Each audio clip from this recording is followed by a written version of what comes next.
Kalian pernah nggak sih pinjam uang tapi harus bayar lebih? Itu rasanya nggak enak banget ya. Few moments later. Assalamualaikum warahmatullahi wabarakatuh. Halo semuanya.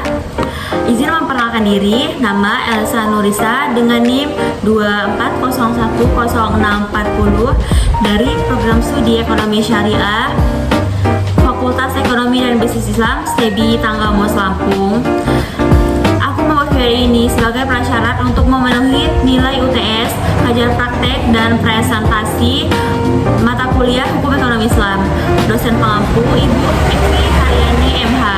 Di video ini saya akan membahas bagaimana Islam memandang mekanisme pasar, pinjam-meminjam, dan persoalan riba. Yuk kita pahami dengan sederhana. Lalu, bagaimana sih sebenarnya Islam memandang mekanisme pasar, pinjaman, dan riba? Pernah gak sih kita merasa hidup semakin berat? Padahal penghasilan kita semakin bertambah. Atau melihat orang yang awalnya hanya butuh bantuan, justru semakin terbebani karena pinjaman. Dalam Islam, semua itu sudah diatur. Harga di pasar terbentuk dari permintaan dan penawaran. Jika permintaan naik, harganya akan naik. Dan jika barangnya banyak, harganya akan turun. Namun, dalam Islam, pasar harus berjalan dengan jujur dan adil. Tidak boleh ada penipuan, kecurangan, atau penimbunan. Dalam hal pinjam-meminjam, Islam mengajarkan kod, yaitu membantu tanpa mengambil keuntungan. Pinjam satu, kembali satu. Namun, ketika ada tambahan dalam pinjaman, itulah yang disebut dengan riba. Dan riba ini sangat membuat ketidakadilan. Karena itu, Islam menawarkan solusi yang lebih adil seperti jual beli halal dan sistem bagi hasil. Pada akhirnya, bukan hanya soal keuntungan, tapi keberkahan. Mekanisme pasar. Nah, pernah gak sih kalian bertanya, kenapa sih harga di pasar itu bisa naik turun? Harga dari barang di pasar sebenarnya terbentuk secara alami. Ketika banyak orang yang ingin membeli tapi barang sedikit, harga akan naik. Sebaliknya, jika barang banyak dan pembeli sedikit, harga akan turun. Inilah yang disebut sebagai mekanisme pasar. Pasar dalam Islam. Dalam Islam, pasar boleh berjalan bebas, namun harus jujur, adil, dan tidak merugikan orang lain.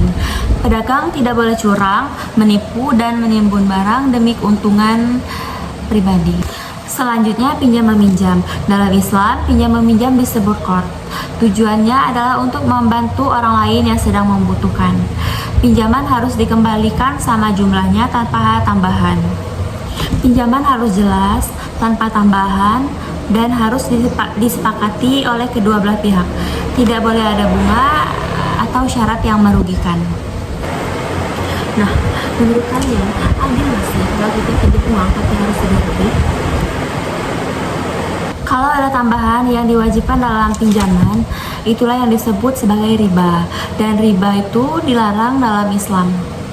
Islam menawarkan konsep qardul hasan, yaitu pinjaman tanpa imbalan. Murni untuk membantu, bukan mencari untung. Riba membuat yang kaya semakin kaya dan yang miskin semakin terbebani. Tidak ada resiko bersama, tapi keuntungan hanya milik satu pihak.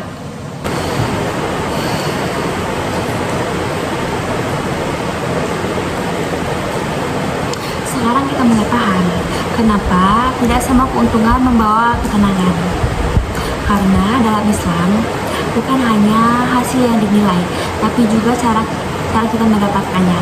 Saat kita memilih yang halal, kita mungkin tidak selalu mendapatkan yang besar, tapi kita mendapatkan sesuatu yang jauh lebih penting, yaitu ketenangan dan keberkahan dalam hidup. Karena pada akhirnya, itu bukan hanya tentang angka, tapi nilai di baliknya. Ekonomi yang adil bukan soal untung besar, tapi soal keberkahan. Yuk kita tinggalkan riba dan pilih yang halal.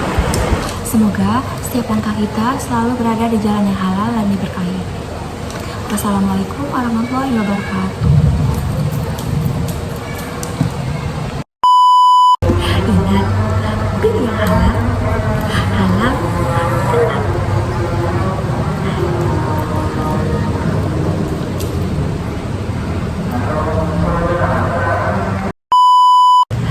Jangan lupa like subscribe-nya di bawah ini teman-teman. Dadah.